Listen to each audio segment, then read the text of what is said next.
Channel Richa सुमन tutorial. कैसे हैं आप सब? आई होप आप सब अच्छे होंगे। तो चलिए बिना किसी फर्दर डिले के आज हम शुरू करते हैं आज के इस सेशन में। आज हम लोग पढ़ेंगे बायोलॉजी के कुछ वैसे इंपॉर्टेंट क्वेश्चंस को जो आपके आने वाले एग्जाम्स में बहुत ही ज़्यादा इंपॉर्टेंट हैं। तो चलिए बिना किसी फर्दर डिले के स्टार्ट करते हैं अपने फर्स्ट क्वेश्चन से। तो हमारा फर्स्ट क्वेश्चन है, if the blood cell is eliminated from the blood the liquid left is. तो हमारा देखिए फर्स्ट क्वेश्चन ये है कि ब्लड सेल, हमारे जो ब्लड है, जिन लोगों ने भी हमारे कनेक्टिव टिश्यू वगैरह ये सब नहीं पढ़ा है, टिश्यू का जो नहीं देखा है वीडियो, वो हमारे प्रीवियस वीडियो में जा कर के देख लें। वहाँ पे हमने ब्लड को कौन से कनेक्टिव टिश्यू के अंदर आता है, क्या होता है इसमें, कितने टाइप के होते हैं, सारा कुछ बता दिया है।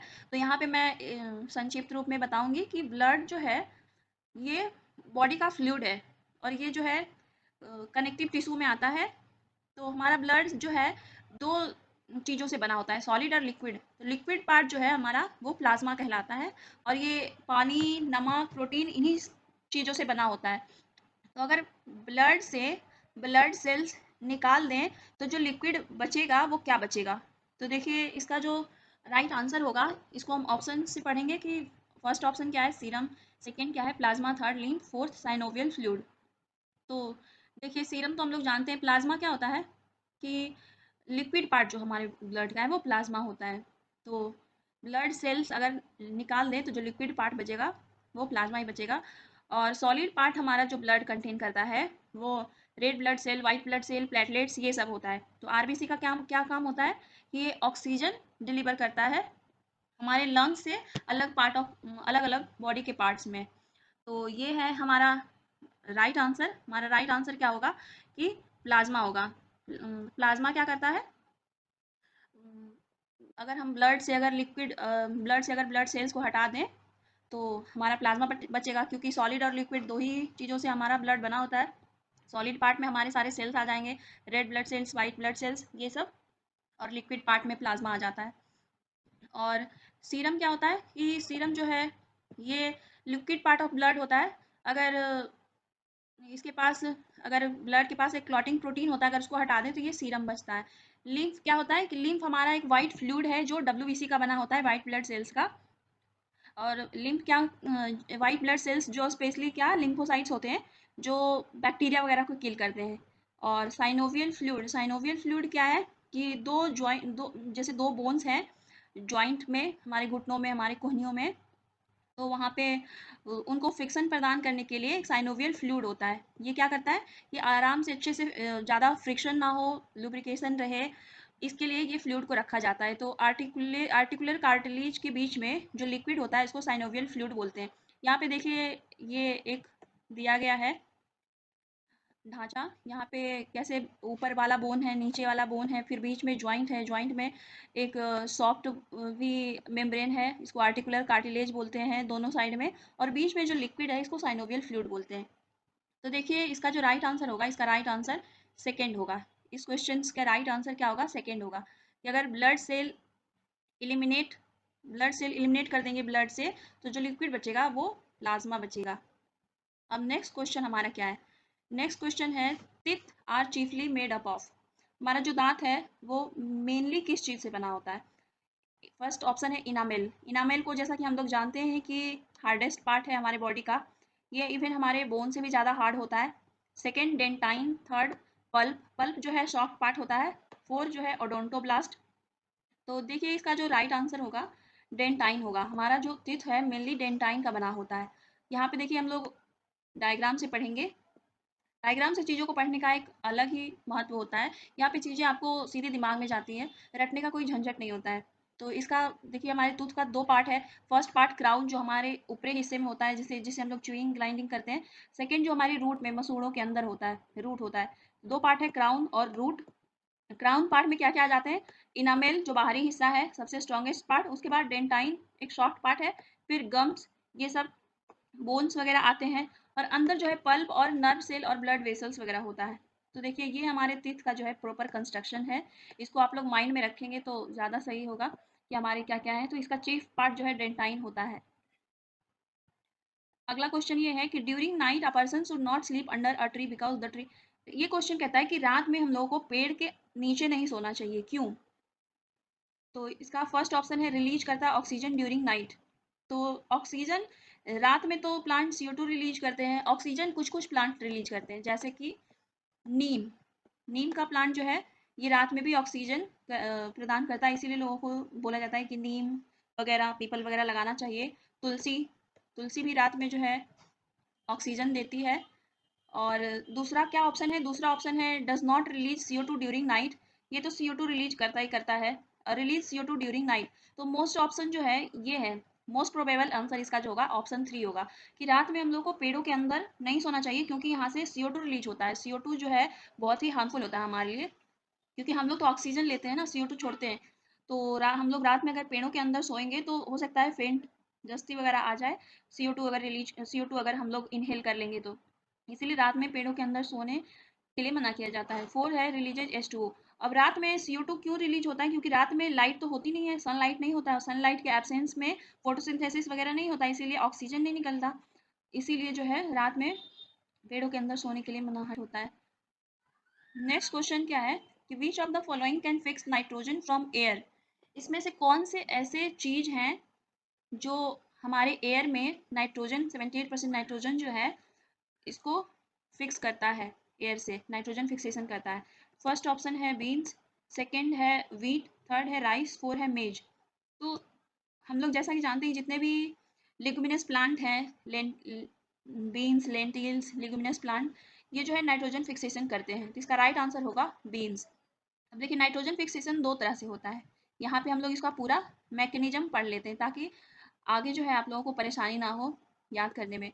नाइट्रोजन फिक्सेशन दो तरीके से होता है, एबायोटिक होता है और बायोटिक होता है। एबायोटिक कहने का मतलब कि नॉन लिविंग बॉडीज, और बायोटिक मतलब लिविंग बॉडी से। तो लिविंग बॉडी, बायोटिक में लिविंग बॉडी कौन होता है, एक फ्री लिविंग होते हैं जो किसी पे भी डिपेंडेंट नहीं होते हैं, एक सिम्बायोटिक होते हैं जो आपस में रिलेटेड होते हैं, आपस में कनेक्टेड होते हैं। फ्री लिविंग में कौन कौन आते हैं, एरोबिक बैक्टीरिया जो एयर के प्रेजेंस में करते हैं, एनारोबिक जो एयर के एब्सेंस में करते हैं, और ये ब्लू ग्रीन एल्गी। इसके एग्जाम्पल्स आप लोग याद रखिएगा, ये काफ़ी एग्जाम से पूछे गए हैं।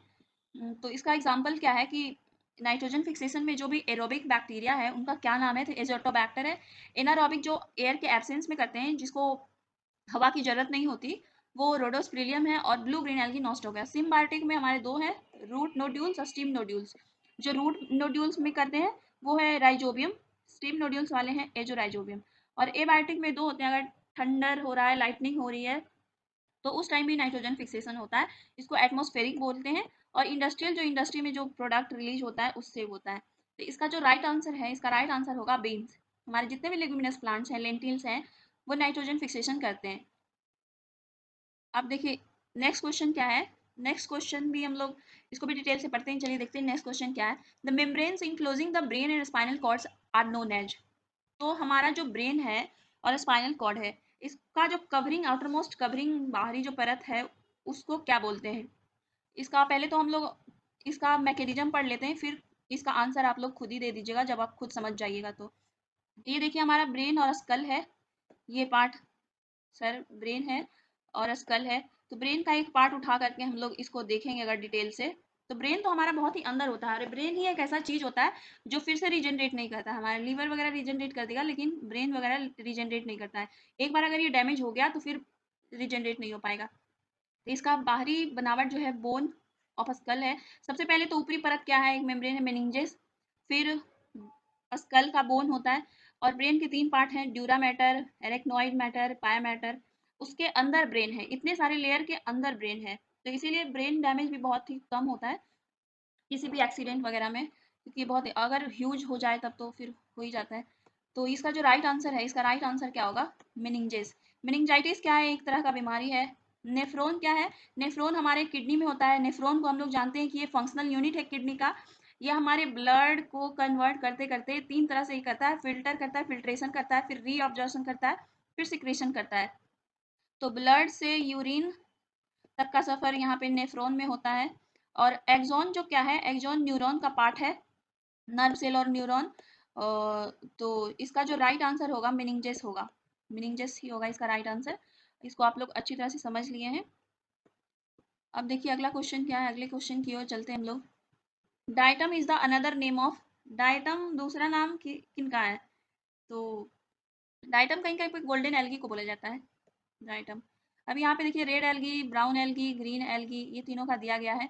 इसको आप लोग अच्छी तरह से ध्यान रखिएगा। सबसे ज़्यादा इंपॉर्टेंट इसका होता है कि रेड एल्गी में कौन से पिगमेंट होते हैं, ब्राउन एल्गी में कौन से पिगमेंट होते हैं, ग्रीन एल्गी में कौन से पिगमेंट होते हैं। तो ग्रीन कलर का कोई भी चीज़ होगा उसमें क्लोरोफिल होना मस्ट है। तो ग्रीन एल्गी तो याद रहेगा क्लोरोफिल होता है इसमें। ब्राउन एल्गी में जेंथोफिल नामक एक पिगमेंट होता है, इसको फ्यूकोजेंथिन या जेंथोफिल बोलते हैं। और रेड एल्गी में फाइकोएरिथ्रिन, फाइकोसाइनिन होता है। इसमें जो सेल वाल होते हैं सेलुलोज और पेक्टिन के होते हैं, इसमें सेलुलोज और एल्गिन के होते हैं। और इसके सेल वाल जो होते हैं सेलुलोज के होते हैं इसमें जो। और रेड एल्गी में जो फूड स्टोर होता है ये भी पूछा जाता है, और ये भी पूछा जाता है। रेड एल्गी में जो फूड स्टोर होता है इसको फ्लोरिडन स्टार्च बोलते हैं। अब ब्राउन एल्गी में जो फूड स्टोर होता है इसको मैंटोल बोलते हैं। और ग्रीन एल्गी में जो स्टोर होता है इसको स्टार्च के फॉर्म में ये स्टोर करता है। तो चलिए अब चलते हैं अपने अगले क्वेश्चन की ओर। अब नेक्स्ट क्वेश्चन हमारा क्या है, which of the following is not an insect. इसमें से कौन जो है इंसेक्ट नहीं है। तो फर्स्ट ऑप्शन क्या है हमारा, एंट है। सेकेंड क्या है, मॉस्क्यूटो है। थर्ड स्पाइडर है। फोर्थ लोकोस्ट है। तो देखिए इसका राइट आंसर जो होगा स्पाइडर होगा। क्यों? क्योंकि स्पाइडर के पास 4 पेयर ऑफ लेग है, मीन्स 8 लेग है। ये अरेक्नोइड्स में आता है, अरेक्निड्स में आता है ये स्पाइडर। हमारा इंसेक्ट्स में नहीं आता है। जब भी आप क्लासिफिकेशन पढ़ेंगे तो इसको आपको पता लगेगा। क्लासिफिकेशन जल्द ही मैं पढ़ाऊंगी, तो वहाँ पे आप लोग पढ़ लीजिएगा। स्पाइडर जो है अरेक्निड्स में आता है। इसके पास 4 पेयर ऑफ लेग होते हैं, मतलब 4 लेग होते हैं। और इंसेक्ट्स में याद रखिएगा हमेशा 6 ही पैर होते हैं। तो एंट मॉस्किटो वगैरह में 6 पैर होते हैं, लेकिन स्पाइडर में 4 लेग होते हैं, इसलिए स्पाइडर क्या है, इंसेक्ट नहीं है। अब हमारा हार्ट का जो पेस मेकर है, heart pacemaker of the heart is SA node. ये एसे नोड होता है। Which of the following animal is not a mammal. इसमें से कौन से एनिमल जो है वो मैमल नहीं है। तो फर्स्ट ऑप्शन क्या है, फर्स्ट ऑप्शन है बर्ड, सेकेंड है कंगारू, और थर्ड है डॉग, फोर है ह्यूमन। तो देखिए सबसे पहले तो मैमल का कैरेक्टरिस्टिक्स होता है, क्लासिफिकेशन अलग अलग किया गया है, कौन मैमल्स है, कौन एप्स है, कौन क्या है। तो क्लासिफिकेशन का क्लास तो मैं जल्दी लेकर के आऊँगी। मैमल्स क्या होता है सबसे पहले, कि जिनके पास मेमरी ग्लैंड्स हैं टू प्रोड्यूस मिल्क, है ना। उसके बाद ये ग्रुप ऑफ वर्टिवेट्स एनिमल हैं। तो वर्ड्स तो एव्स में आते हैं, इनके पास विंग्स होते हैं इसीलिए। कंगारू मैमल है, डॉग मैमल है, ह्यूमन मैमल है, इनके पास मेमरी ग्लैंड होते हैं। तो इसमें क्या पूछ रहा है कि विच of the following animal is not mammal. तो हमारा वर्ड जो है मैमल नहीं है। यहाँ पे देखिए मैमल्स के कुछ लिस्ट हैं, जैसे काऊ, लायन, पांडा, वेल। वेल फिश है, वेल फिश है, लेकिन ये मैमल है। वेल फिश में आता है, मछली जैसा आकार है, लेकिन मैमल है ये। और tiger, bat, rabbit, leopard, kangaroo, monkey, ये सब जो है मैमल्स में आते हैं। अब चलिए नेक्स्ट क्वेश्चन की ओर चलते हैं हम लोग। हमारा सॉइल जो है, soil is composed of. Soil में मेनली क्या चीज़ पाए जाते हैं। तो देखिए सॉइल में हमारे मेनली जो है सब, ये तो बहुत ही इजी क्वेश्चन है, इसको तो कोई भी लगा देंगे। मिनरल पाया जाता है, ऑर्गेनिक मैटर पाया जाता है, एयर पाया जाता है, और पानी पाया जाता है। ये इतनी सारी चीज़ सॉइल में पाए जाते हैं। अब नेक्स्ट क्वेश्चन क्या है, uric acid is the chief secretary product of. Excretory product of means की एक्सक्रीशन जो होता है, वेस्ट मटेरियल जो हमारे शरीर से रिमूव होता है आइदर थ्रू स्वेट और तो उसमें जो है एक्सक्रीटरी प्रोडक्ट यूरिक एसिड जो है किनके होते हैं, मैमल्स के होते हैं, बर्ड्स के होते हैं, इंसेक्ट्स के होते हैं, किनके होते हैं। तो चलिए ऑप्शन की ओर चलते हैं हम लोग। फर्स्ट ऑप्शन है frog, second man, third earthworm, fourth cockroach. अब यहाँ पे क्या लिखा है कि कुछ एमिनो ग्रुप्स हैं, इनके जो एमिनो ग्रुप कौन, अमोनिया, यूरिया, यूरिक एसिड, ये सब। तो इसमें कुछ कुछ दिया गया है कि ज़्यादातर एक्वेटिक एनिमल्स जो हैं अमोनिया एक्सक्रीट करते हैं। और ज़्यादातर मैमल्स, ज़्यादातर एम्फीबियंस, सास और बोनीफिश जो है यूरिया एक्सक्रीट करते हैं। तो फ्रॉग क्या है, एम्फीबियन में आ जाता है। मैन क्या है, मैमल में आ जाता है। और देखिए, और नेक्स्ट जो है birds, insect, reptiles, land snails, ये सारे क्या यूरिक एसिड में आ जाते हैं। तो इंसेक्ट, इंसेक्ट भी यूरिक एसिड में आते हैं। और जैसा कि हम लोग जानते हैं कि कॉकरोच इंसेक्ट है। क्यों इंसेक्ट है, क्योंकि कॉकरोच में जो है 6 लेग्स होते हैं। कॉकरोच में सिर्फ 6 लेग्स होते हैं, 6 पैर होते हैं, इसलिए इंसेक्ट है। और इंसेक्ट का जो प्रोडक्ट होता है, एक्सक्रीटरी प्रोडक्ट, वो यूरिक एसिड होता है। तो इसको आप लोग याद रखिएगा, ध्यान में रखिएगा कि अमोनिया, यूरिया और यूरिक एसिड, ये सब nitrogenous based product, amino group के बेस्ट प्रोडक्ट हैं। और ज़्यादातर मछली वगैरह क्या, अमोनिया और मैमल्स यूरिया, ह्यूमन बॉडी ये सब मैमल्स में आते हैं, तो ये यूरिया और यूरिक एसिड जो है बर्ड्स, इंसेक्ट, ये सब का एक्सक्रीटरी प्रोडक्ट होता है। नेक्स्ट क्वेश्चन हमारा है बायोलॉजिकल ऑक्सीजन डिमांड मीजर्स। देखिए बायोलॉजिकल ऑक्सीजन डिमांड क्या होता है, ये बहुत ही इंपॉर्टेंट चीज़ है, अक्सर एग्जाम से पूछे जाते हैं, छोटे बड़े सारे एग्जाम्स में पूछे जाते हैं। बायोलॉजिकल ऑक्सीजन डिमांड क्या होता है कि किसी भी पानी में कितना ज़्यादा वेस्ट मटेरियल है, उसको डिकम्पोज करने के लिए माइक्रोब्स को कितना ऑक्सीजन का ज़रूरत पड़ रहा है, तो उस हिसाब से उसको पता लगाएंगे कि ये पानी कितना पॉल्यूटेड है कितना नहीं। जिसमें ज़्यादा ऑक्सीजन का डिमांड होगा वो उतना ज़्यादा पॉल्यूटेड होगा।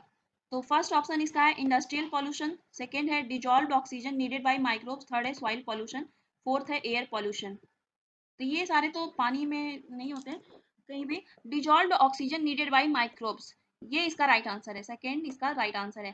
तो देखिए जिसका भी बीओडी लेवल 1 से 2 mg/लीटर है वो बहुत ही अच्छा है, मीन्स कि वहाँ पे बहुत ज़्यादा ऑर्गेनिक मैटर प्रेजेंट नहीं है जिसको कि माइक्रोब्स डिकम्पोज करे और ऑक्सीजन खपत करके उसको डिकम्पोज करे।